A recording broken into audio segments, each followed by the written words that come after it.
De hoy es la hidrostática. ¿Cuál es la definición de hidrostática? Es la rama de la física que se encarga de estudiar lo que son los fluidos. Recordemos que un fluido puede ser cualquier gas o cualquier sustancia líquida siempre y cuando se encuentre en reposo y que no exista ninguna fuerza que les ponga en movimiento, ya que eso le correspondería a otra rama de la física, que sería la hidrodinámica. Ahora bien, ¿qué es un fluido? Entonces, repasemos, es una sustancia que cede inmediatamente a cualquier fuerza tendente a alterar su forma, con lo que fluye. Por eso es que, por ejemplo, el agua nosotros no la podemos retener. Si tenemos una bolsa llena de agua y apretamos, intentamos hacerle presión, inmediatamente el agua tiende a fluir, a buscar una salida. Entonces, de ahí vienen las características de los gases, ¿verdad? Entonces, hidrolíquidos. En el caso de las características del estado líquido, recordemos que tiene volumen definido, no tiene forma definida. ¿Por qué? Porque se adapta a la forma del recipiente y la fuerza de cohesión molecular de los líquidos es menor que la de los sólidos. ¿Qué significa? Que las moléculas están muy poco separadas una de las otras. En cambio, en los sólidos, las moléculas están más pegadas entre sí o unidas. Y obviamente en el caso del estado gaseoso, nosotros no podemos ver la forma ni el volumen de un gas, entonces por eso es que no tiene forma ni volumen definido, y la fuerza de cohesión molecular es muy débil. ¿Por qué? Porque resulta que al estar separadas tanto las moléculas, nosotros no podemos ver la forma de un gas. Lo podemos comprimir y contener en un recipiente totalmente hermético, muy cerrado, pero en el momento en que se abre, el gas se expande y no podemos ver la forma que tiene. Solamente vemos el momento en la salida del recipiente en aerosol en ese caso. Muy bien. Dentro de la hidrostática, uno de los temas que tenemos que tener en cuenta es el concepto de densidad. Entonces aquí tenemos, por ejemplo, dos vasos. Cada vaso tiene 3 sustancias, pero vemos que esas sustancias se colocan en orden diferente. Entonces, por ejemplo, aquí tenemos un agua salada. Vemos que el agua salada se encuentra aquí arriba. Tenemos aceite y petróleo. ¿Qué es lo que pasa? Bueno, resulta ser de que las 3 sustancias no son las mismas, y cuando decimos que no son las mismas, lo que quiere decir es que no tienen la misma densidad. ¿Ok? Entonces, al no tener la misma densidad, se coloca en un vaso completamente diferente. En este caso, el agua salada tiene una densidad diferente al agua dulce. Por eso es que vemos el dibujo de la derecha, vemos que el agua ahora se encuentra en el medio, no arriba. Entonces tiene una densidad intermedia entre el aceite y el petróleo. Entonces el petróleo tendría mayor densidad y el que tendría menor densidad sería el aceite que queda arriba. Por eso es que cuando revolvemos agua y aceite y lo dejamos en reposo, vamos a ver el aceite arriba y el agua abajo. ¿Por qué? Porque tienen diferentes densidades y estarían en diferente altura. Ahora, si nosotros colocáramos 2 vasos, los llenáramos hasta la mitad, uno con miel y otro con agua, y lo ponemos en una romana, vamos a ver que va a pesar más el del vaso con miel que el del agua. ¿Por qué? Porque las moléculas están más unidas, la miel es más densa, hay más masa concentrada en el vaso que en el caso del agua, y por lo tanto va a tener mayor peso. A pesar de que tiene el mismo volumen, la miel contiene más masa, entonces tiene una densidad diferente. Entonces, para tenerlo más claro, aquí vemos, por ejemplo, un cubo. Vamos a poner, imaginémonos que tenemos un cubo de vidrio o de plástico. Entonces vamos a poner aquí unas 8 canicas. Entonces ahí hay una densidad, hay una cantidad de masa determinada en un volumen determinado. Pero en el caso del cubo de abajo, ustedes van a observar que hay más bolinchas o más esferas. Entonces, ¿qué pasa? Hay más masa en el mismo volumen. Entonces, al haber más masa en el mismo volumen, el cubo de abajo tiene mayor densidad que el cubo de arriba. Entonces, podemos decir que la densidad es una relación de la cantidad de masa que hay de una sustancia en un volumen determinado.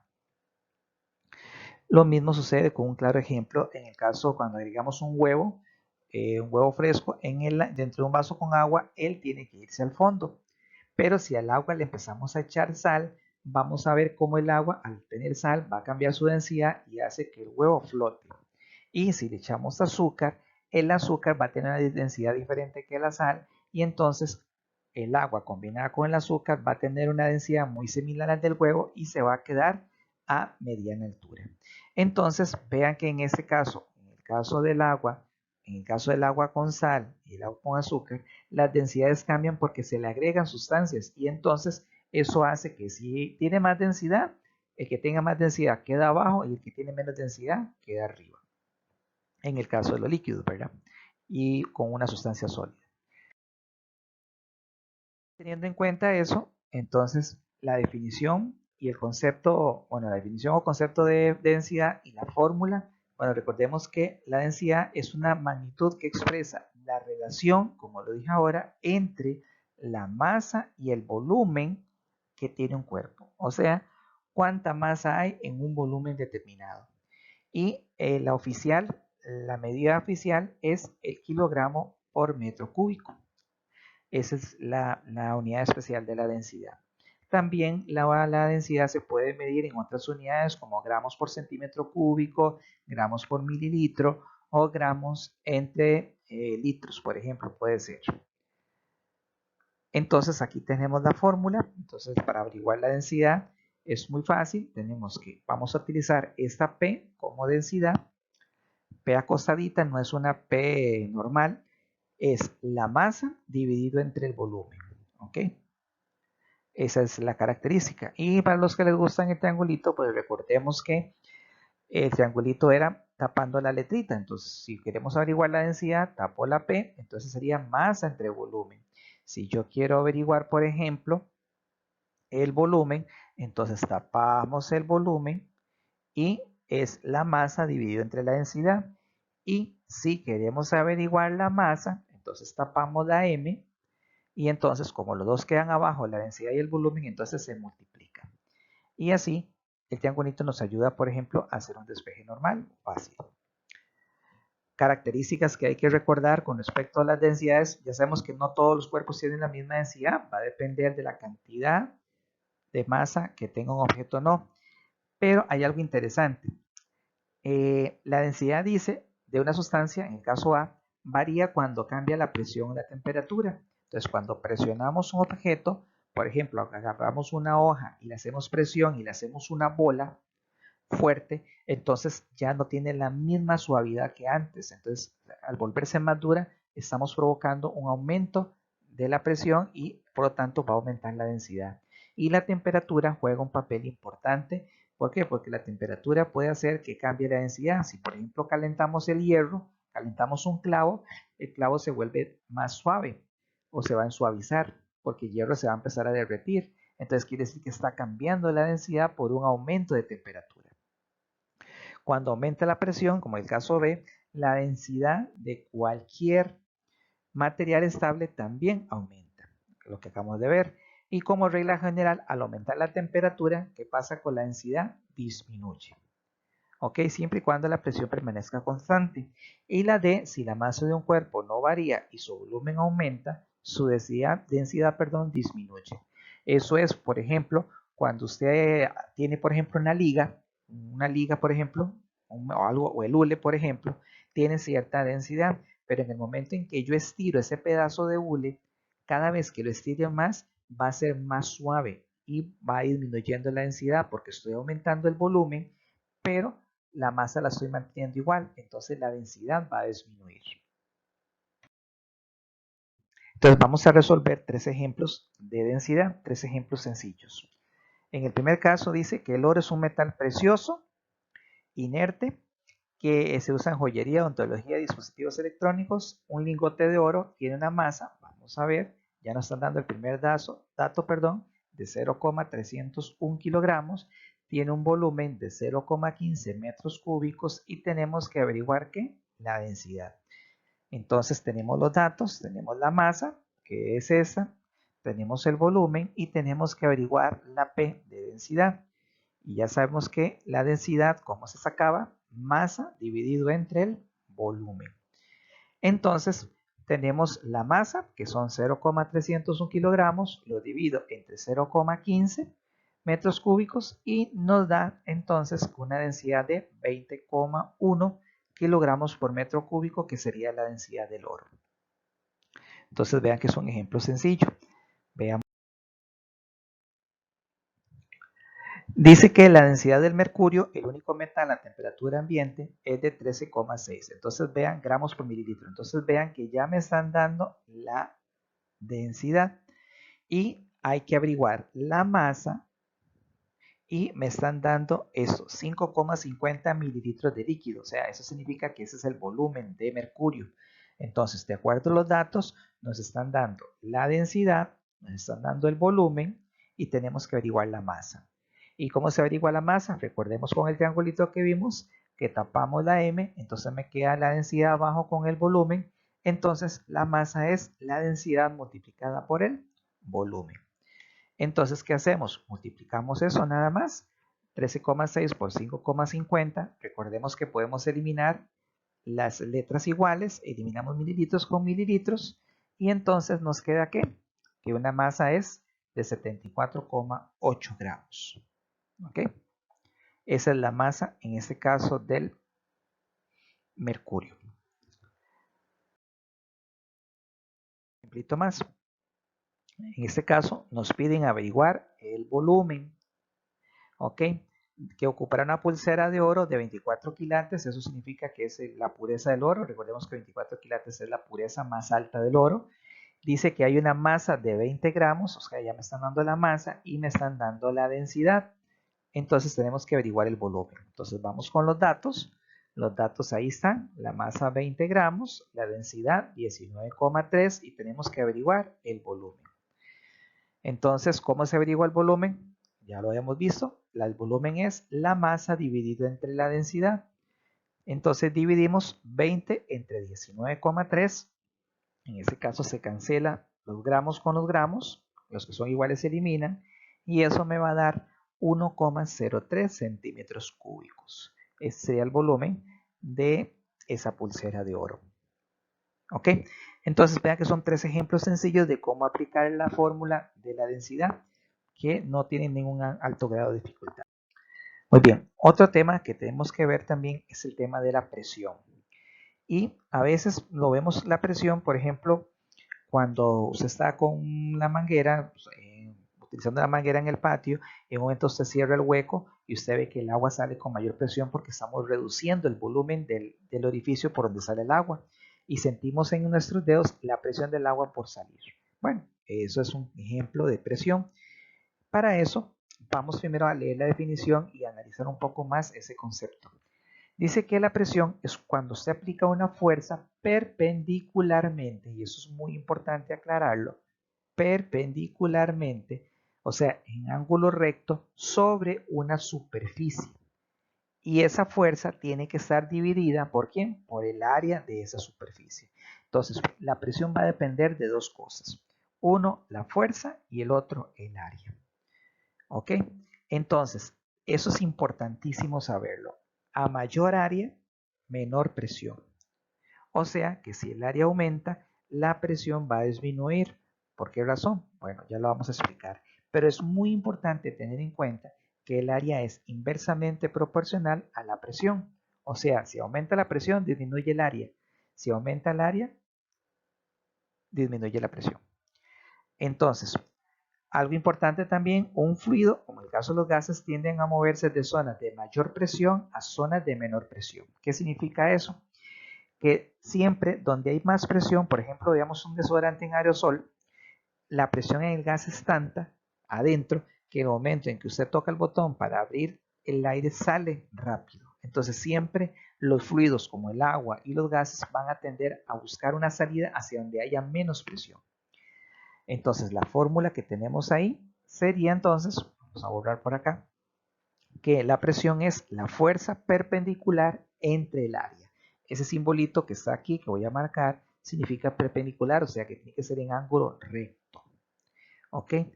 Importante aclarar que la presión se mide en pascales, eso no lo mencioné, pero si la presión se mide en pascales, también se utiliza el torr y atmósfera, pero en el caso de nosotros vamos a hablar de pascales. La fuerza se mide en newtons y el área se mide o tiene que estar por fuerza en metros cuadrados, que es uno de los requisitos importantes. Igual, el triangulito nos va a ayudar a cómo determinar todo. Si quiero averiguar la presión, tapo Y es fuerza entre área. Si quiero averiguar, igual como la densidad, si quiero averiguar, por ejemplo, la fuerza, tapo la F. Entonces, ¿qué queda? La presión por el área. Los dos de abajo se multiplican. Y así sucesivamente. Entonces, veamos ese ejemplo. ¿Qué pasa? Bueno, por ejemplo, esta persona acá quiere, por decirlo así, clavar un bolo dentro de la pared. ¿Por qué le va a costar hacerlo? Muy bien, le va a costar porque el área del bolo es muy ancha. Aquí lo estoy marcando. Y entonces, como es muy ancha, el área no va a hacer tanta presión sobre la pared para poder hacer un hueco y entrar.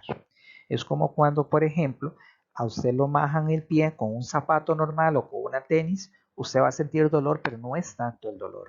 Pero ¿qué pasa, por ejemplo, cuando usted lo majan, una mujer, por ejemplo, con tacones? El dolor va a ser muy intenso. ¿Por qué? Porque el área del tacón es menor, entonces toda la fuerza se va a concentrar en el tacón y la presión va a ser mayor. Entonces, ¿por qué? Porque el área del tacón es menor que el área de una tenis y entonces la fuerza aplicada es la misma porque si podemos poner la misma persona, va a ser la misma fuerza, el mismo peso de la persona, pero al tener un tacón, el área es muy pequeña y entonces la presión va a multiplicarse aún más. Entonces, por eso es que a nosotros los clavos, por ejemplo, nos es muy fácil clavarlos en una pared porque ellos tienen una punta muy fina para causar mayor presión y perforar la pared o la madera en este caso. Ok, aquí también vemos el ejemplo de un caso de un lápiz. Si nosotros hacemos presión en ambos extremos, vemos acá, por ejemplo, cómo aquí va a haber más presión en la parte más angosta porque hay menor área de contacto, la fuerza se concentra más que en el lado del borrador. Aquí va a haber menos presión. Entonces la presión es cuánta fuerza aplico en un área determinada. Entonces para eso vamos a resolver algunos ejemplos. En el primer caso dice, la suela de los zapatos de un hombre de 90 kilogramos, esa es la masa de esa persona, ¿ok? Ya me están dando el primer dato, que es la masa. Tiene un área de contacto con el suelo de 0,35 metros cuadrados. Eso significa área. Todo lo que venga metros cuadrados, centímetros cuadrados, es área. Si el hombre está apoyado con sus dos pies, eso es muy importante, sobre el suelo y su peso se distribuye uniformemente sobre la suela de sus zapatos, ¿cuánta es la presión ejercida sobre el suelo? Pero si nos vamos al problema, vean que el problema dice, tiene un área de contacto con el suelo de 0,35 cada uno, o sea, cada zapato, ese es el área de cada zapato, pero él está sobre sus dos pies sobre el suelo, entonces hay que averiguar la presión. Entonces, tenemos los datos, tenemos la masa de esa persona, que son 90 kilogramos. Tenemos el área de un pie, que eso es lo único que nos están dando, que es 0,35, pero recordemos que él está con los dos pies sobre el suelo y tenemos que averiguar la presión. Entonces, algo importante, tengo la masa, pero acabamos de ver que la fórmula de la presión es fuerza entre área. Al no tener la fuerza y me están dando la masa, lo primero que tenemos que hacer es sacar el peso. ¿Por qué? Porque el peso es un tipo de fuerza. Entonces, cuando nos dan fuerza y nos dan masa, tenemos que sacar el peso. Y recordemos que el peso es la masa por la gravedad. Entonces, agarramos los 90 kilogramos por 9,8 y nos da 882 newton. ¿Ok? Ese va a ser el peso de la persona, cómo empuja hacia abajo el suelo, con qué fuerza. Ahora sí, ya tenemos el peso, que es lo mismo que fuerza, entonces ahora calculamos la presión. La presión dice que es la fuerza entre el área. Ya tengo la fuerza, que es lo mismo que el peso, y abajo vean que el área lo estoy multiplicando por 2, porque obviamente dijimos que me daban solamente el área de un pie, de un zapato, y él está parado con los dos, entonces son los dos zapatos que tenemos que tener el área. Entonces lo multiplicamos por 2 y eso nos va a dar que la presión que se ejerce esa persona con sus dos zapatos va a ser de 12.600 pascales. ¿Okay? Entonces hay que tener mucho cuidado en ese tipo de ejercicios. Cuando me dan masa hay que sacar peso y tener mucho cuidado los datos que me dan, qué es lo que me están preguntando. Muy bien. Luego tenemos que otro problema, que hay una fuerza de 40 newton que está ejerciendo 60.000 pascales, calcule la superficie de apoyo. Entonces me están dando dos datos, la fuerza y me están dando ahora la presión. ¿Y qué tengo que averiguar? Algo importante. Cuando me dicen superficie de apoyo es sinónimo de área. Entonces, superficie de apoyo es lo mismo que área. Entonces, los datos es 40 newtons de fuerza, la presión es 60.000 pascales y tenemos que averiguar el área. ¿Cómo se averigua? Recordemos con el triangulito, lo tapamos la A y entonces el área es la fuerza entre la presión. Entonces dividimos 400 entre 60.000 y nos daría 0,0066 metros cuadrados o 6,6 por 10 a la menos 3 metros cuadrados. ¿Por qué? Porque el área se da en metros cuadrados siempre en este tema de presión. Muy bien. Y vamos con este otro ejercicio que lo tenemos por acá. Hay que averiguar la presión que ejerce ese bloque que tenemos por acá. Hay una fuerza hacia abajo que es de 50 newton, es lo que me están diciendo, y me están diciendo que hay un ángulo con que se aplica una fuerza de 60 grados y tenemos que averiguar qué, la presión, y nos están dando el área. Entonces me están dando una fuerza con un ángulo, nos está haciendo en ángulo recto y tenemos que averiguar el área. Entonces recordemos que esa fuerza al estar inclinada no nos sirve. ¿Por qué? Porque ocupamos la fuerza que venga en línea recta hacia abajo. O sea, tiene que ser la fuerza que siempre venga hacia abajo. ¿Ok? Porque recuerden que la presión es perpendicular. Ahí es donde se hace la mayor presión. Entonces, ¿cómo hacemos? Como es perpendicular, recordemos que perpendicular es lo que falta para llegar a 90. Entonces, si ya tengo 60 grados, lo que faltaría para llegar a 90 serían 30 grados. Ahora bien, como ya tengo los 30 grados, ahora sí, podemos averiguar, tenemos los datos, tenemos la fuerza, que serían 50 newtons, tenemos el ángulo, que serían 30 grados, y tenemos el área, ¿correcto?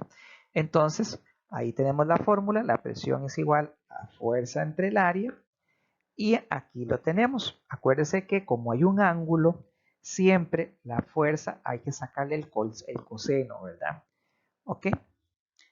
Que eso es un caso que siempre tenemos que manejar. Entonces, cuando hay un ángulo y una fuerza, siempre hay que sacar el coseno para que la fuerza se vuelva perpendicular a la superficie en este caso. Entonces, multiplicamos 50 por coseno de 30 y lo dividimos entre 1,5 y eso nos va a dar 28,86 pascales.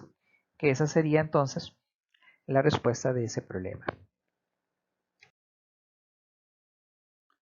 Muy bien, otro dato que nos va a dar, o otro tema que también tenemos que trabajar, sería presión en el interior de un líquido. Dice que es en un punto cualquiera dentro de un líquido, la presión que ejerce el líquido sobre ese punto es la misma en todas las direcciones. ¿Ok? Entonces, cuando estamos sumergidos en una piscina o en un río o en el mar, nosotros sentimos una presión, la presión del agua. ¿Ok? Entonces, ¿qué pasa con esa presión? Esa presión la sentimos en nuestra cabeza, pero realmente no es en nuestra cabeza, sino es por igual en todo nuestro cuerpo. Solamente que los tímpanos se vuelven un poquito más sensibles y sentimos la presión más en la cabeza, pero la presión es la misma en todo nuestro cuerpo si estamos sumergidos dentro del agua. Entonces, existe una fórmula para averiguar la presión. La presión es la densidad, en este caso del líquido, en este caso del agua, o donde esté sumergido, la gravedad, y H va a significar que la profundidad. Entonces sería la densidad por la gravedad, que siempre se recordemos que es 9,8 por H, que sería la profundidad. O sea, qué tan profundo estamos dentro del agua en este caso. Hay algo que nunca se nos tiene que olvidar. La densidad del agua siempre va a ser 1000. Entonces, cuando nos den un problema y nos hablan del agua, ya tenemos que suponer que la densidad va a ser 1000. Y la del agua de mar es 1030. ¿Por qué? Porque tiene sal. Entonces, tiene un poquito más densidad que el agua común. Y por eso es que en el mar, para nosotros es más fácil flotar que en el agua normal. En una piscina nos cuesta más flotar, pero en el agua de mar nos es un poco más fácil. Muy bien, entonces tenemos el primer problema. Bueno, antes de entrar a los problemas, características importantes. Ok, si nosotros vemos acá esta lata está dentro del agua. Entonces, la presión que siente aquí arriba es la misma presión que va a sentir a este costado izquierdo, abajo y al costado derecho. O sea, la presión siempre va a ser la misma en todas las direcciones cuando un objeto se sumerge en el agua. A mayor profundidad, mayor presión. Entonces veámoslo con este dibujo. Tenemos un tanque de agua, hacemos 3 huecos a 3 alturas diferentes y vemos que el que está más abajo, o sea, el más profundo, el hueco más abajo, va a tirar un chorro más largo. O sea, va a salir con mayor presión. Entonces, ¿qué significa? ¿Por qué? Porque está más abajo. Y el hueco que está aquí arriba va a tener, al estar más arriba, casi no hay altura o profundidad. Entonces, con respecto al nivel de arriba, ¿verdad? Que estamos acá, entonces sale con menos presión. Es un ejemplo para ver que la presión va a aumentar conforme estemos más abajo. Y recordemos que si hay varios recipientes que se encuentran con una misma base, no importa la forma que tengan, todos van a llenarse al mismo tiempo. ¿Qué significa? Ok, tenemos varios recipientes. Tenemos un recipiente 1, este el 2, el 3, la copa, este otro, el 4 y el 5. Tenemos 5 recipientes. Si nosotros empezamos a echar agua por acá, ¿qué va a suceder? Se va a llenar por igual todos al mismo tiempo. ¿Y por qué todos se van a llenar por igual? Porque todos tienen esta misma base. Y entonces al tener la misma base van a tener la misma presión del agua. Y entonces el agua va a subir por igual por este lado, por este y por este otro y por este otro. Entonces va a alcanzar la misma altura. Muy bien, entonces vamos a resolver unos ejemplitos. Por ejemplo, este dice, determine la presión que ejerce el agua de mar, que ya me están dando un dato importante, el agua de mar. Entonces tenemos que recordar la densidad del agua de mar que se encuentra sobre una persona, que se encuentra a 5 metros de profundidad. Entonces ahí tenemos la densidad, que es la presión, que es la densidad por la gravedad por la profundidad.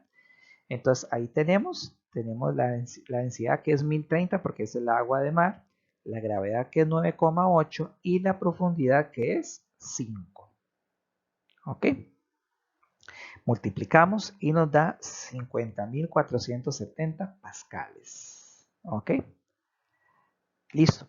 Ahora, en este otro problema me dicen que a qué profundidad, o sea, hay que averiguar H, se encuentra una persona en una piscina si el agua ejerce una presión de ¿cuánto?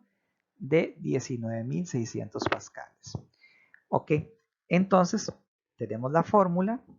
Ok, entonces la presión ya me la están dando, que es 19.600. La densidad, como me hablan de una piscina, es 1000 porque es el agua normal, el agua dulce.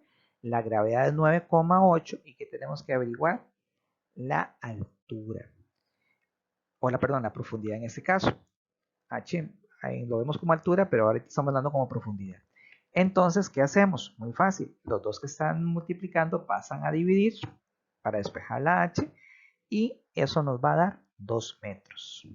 Y así averiguamos entonces a qué profundidad se encuentra esa zona. Y para cerrar el tema de hoy, vamos con el concepto de lo que es la presión atmosférica. Ok, la presión atmosférica, podemos decir, hay varias definiciones, pero todas son válidas. Por ejemplo, la primera nos dice que es la presión que ejerce la masa de aire sobre un cuerpo. Entonces usted ahorita siente una presión en su cuerpo que es toda la cantidad de aire que hay encima de nosotros. Pero como desde que nacimos sentimos esa presión, nosotros ya nos acostumbramos a ella. Entonces, pero nosotros sí sentimos una presión atmosférica muy importante. ¿Por qué? Porque estamos sosteniendo toda la cantidad de aire encima de nosotros. Otra definición dice, es la fuerza por unidad de superficie que ejerce el aire que forma la atmósfera sobre la superficie. Entonces, vea lo interesante, habla de fuerza o habla de presión, o sea, hacia abajo. La presión atmosférica siempre va a actuar hacia abajo en el sentido de que va a presionar un cuerpo hacia la superficie. Y otra forma de verlo, recordemos que fuerza es sinónimo de ¿qué? De peso. Entonces, otra definición sería, es el peso de la columna de aire que hay sobre cualquier punto, lugar de la Tierra, y es por tanto el peso por unidad de superficie. O sea, el peso de la masa de aire sobre una superficie. Recordemos que para medir la presión se utilizan varios instrumentos, en este caso el manómetro, Y también se utiliza el barómetro, como el que vamos a ver acá, que se utiliza para medir la presión atmosférica. Manómetro más que todo es para la presión de aires y todo. Entonces tenemos que recordar que a nivel del mar, la presión se mide en atmósferas y la presión a nivel del mar es de una atmósfera. Y una atmósfera equivale a 101.300 pascales, o en notación científica sería eso que ustedes ven ahí. Entonces, la presión atmosférica se mide en atmósferas, pero también se puede medir en pascales. Y lo importante en el caso de los barómetros es un indicador de predecir el tiempo. De acuerdo a la presión atmosférica, nosotros podemos predecir cómo va a ser el tiempo durante la mañana o la tarde en un día determinado. Muy bien. Importante recordar, la presión atmosférica determina las condiciones meteorológicas en una región. O sea, dependiendo de la presión atmosférica, podemos saber si va a llover o va a hacer sol. La presión atmosférica va a variar con la altitud y la temperatura. Y a mayor altura, la presión atmosférica disminuye por existir menos cantidad de aire. Entonces, entre más alta estemos, va a haber menos presión atmosférica. ¿Dónde hay más presión atmosférica? Cerca del nivel del mar. Entonces, por ejemplo, cuando el día está soleado, abajo es más caliente. Por ejemplo, acá podemos observar, aquí es más caliente, y entonces el aire tiende a bajar y circular hacia abajo. Valga la redundancia, viene hacia abajo. ¿Ok? Pero, ¿qué pasa cuando hay lluvia? Hay disminución de la temperatura y la presión atmosférica cambia, y eso provoca que el aire suba. ¿Ok? Y entonces cambia la dirección la dirección en sí del aire, tanto cuando está un día soleado o cuando hay lluvia. ¿Qué es lo que hay que tener ahí cuidado? Simple y sencillamente que cuando hay un cambio de temperatura, hay un cambio de presión atmosférica, y eso va a determinar que haya sol o haga lluvia. Y muy importante, en una montaña, en una parte alta, hay menos presión atmosférica. ¿Por qué? Porque hay menos cantidad de aire. ¿Ok? Hay menos cantidad de aire encima de nosotros. ¿Dónde hay mayor presión atmosférica? En las partes más bajas. Y la mayor presión atmosférica va a ser siempre sobre el nivel del mar. Y ya para ir finalizando, entonces veamos este ejemplo en el caso del monte Everest, que es la cima más grande del planeta Tierra. Tiene una altura de 8.848. Ahí la presión atmosférica es casi menos de la mitad, por decirlo así, de la presión normal sobre el mar. Entonces vemos que sobre el mar hay una presión de 760 milímetros de mercurio. ¿Qué equivale eso? Igual a una atmósfera. Ahí es donde hay mayor presión. Pero conforme vamos ascendiendo, la presión atmosférica va disminuyendo. ¿Ok? Cuando llegamos al monte Everest, vean que la presión atmosférica es casi la mitad de lo que estaba, un poquito menos que en el nivel del mar. Por eso es que no es cualquier persona que puede subir el monte Everest. Tiene que tener grandes condiciones físicas y un gran entrenamiento. ¿Por qué? Porque tiene que adaptarse a esa disminución de presión atmosférica, a esa disminución de aire. Porque a mayor altura el aire cada vez va disminuyendo, la concentración, la cantidad de oxígeno disminuye, y eso hace entonces que las personas tengan problemas a la hora de respirar. Y, por ejemplo, en el caso de los aviones, vuelan a 12.000 metros de altura, un poco más, un poco menos, y ahí la presión atmosférica es muy baja, y eso hace que por eso los aviones tienen que estar totalmente cerrados para mantener una misma presión interna y que no afecte entonces ese cambio de altura. Y obviamente eso va a ayudar a que las personas no sientan ese cambio de presión atmosférica. Muy bien, les agradezco mucho que hayan puesto atención con este tema. Gracias.